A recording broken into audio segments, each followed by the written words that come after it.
Hi hello नमस्कार। आज बनामा मैं चिकन टिक्का फ्राए राइस। तो केनता बनामा काँ काँटा देकरी बनामा चलो आग दे देखमा मोर चैनल रे जेन जेन माने नुआ प्लीज सब्सक्राइब कर देबे आ वीडियोटा बिना स्किप करी लास्ट जाकर देखबे। तो इने बिरयानी चावल 2 गिलास नहीं छे छोट गिलास है। इटा फास्ट एखन भल से 2-3 थर धुई देमा आउ आधा घंटा 45 मिनिट बतरेबार लगी छाणी देमा।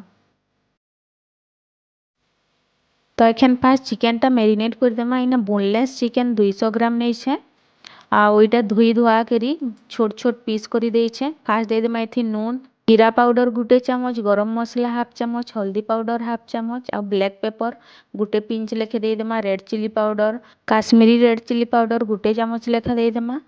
अदरक लहसुन पेस्ट गुटे चामच लेंबू फाले एगुरा सब बढ़िया से मिसई देमा चिकेन रे। तो इना बढ़िया से सबूटा मिसई नहीं छे। एखन आधा घंटा मैरिनेट हेबार लगी देमा ढापी देमा।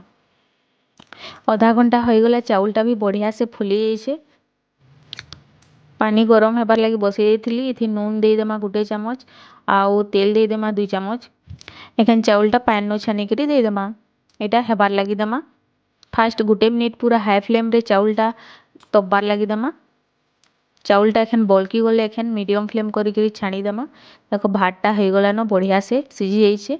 एखन एटा थाली गुटे रे छानी करी रखी देमा। भात सबूटा छानी नहीं छे।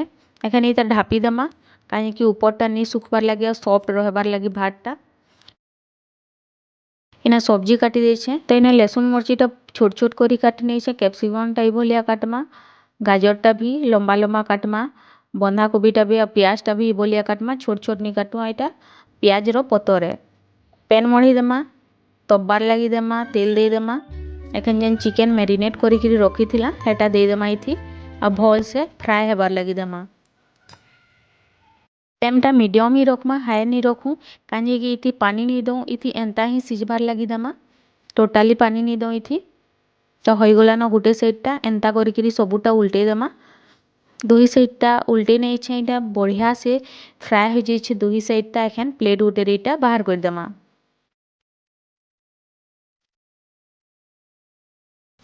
देखो बढ़िया से सिझी भी जाइछे।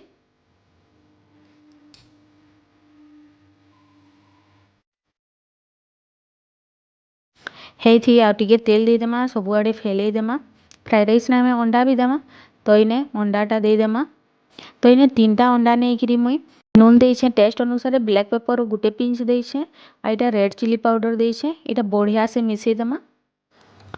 गुटे साइडटा हो गला न एखन सबूटा हेबार लगी देमा। तो इटा हमें आमलेट नहीं बनाऊ जेनता उल्टाले भी चलबा भुजिया टाइप रो बनामा। तो एखन उल्टे देमा इटा आ मिनटे गते तल साइडटा भी सिझबार लगी देमा।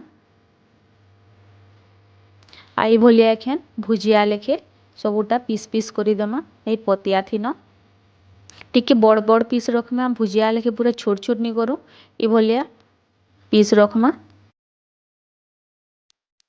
इना गैस ऑन करी कढ़ई मड़ी देइथिली कढ़ईटा तपी गला न तेल दे देमा। तेलटा सबुआड़े फैले देमा कढ़ईरो जेनता कि नी चिपके। एखन इथि दे देमा लहसुन मर्ची जेन छोट छोट काटी करी रखी थिला सबू गोरा एखन दे देमा। इटा हल्का फ्राए हेबार लगी देमा। प्याजटा दे देमा। प्याजटा भी पूरा फ्राए नहीं करूँ हल्का जार कच्चा अंशटा जीबार लगी देमा। खाली गाजर दे देमा। गाजरटा टिके सिझबा तो मिनटे आगे नो देमा गाजरटा। एखन कैप्सिकम दे देमा बंधा कोबी दे देमा मिसई देमा भल से 2 मिनिट हाई फ्लेम रे गुरा सब हाई फ्लेम करूँ मीडियम फ्लेम रे नहीं करूँ। नून दे देमा टेस्ट अनुसार।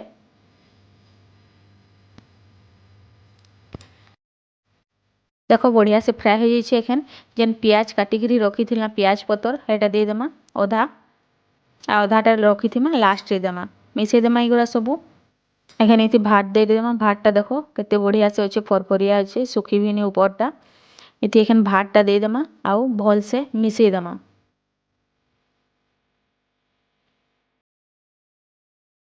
भातटा बढ़िया से मिसई नेमा फास्ट सेनो एखन इति ब्लैक पेपर गुटे पिंच लेखे देमा। सोया सॉस 2-3 चामच दे देमा। विनेगर 2 चामच आ इटा सिजवान चटनी गुटे चामच दे देमा। एगुरा सबू बढ़िया से मिसई देमा।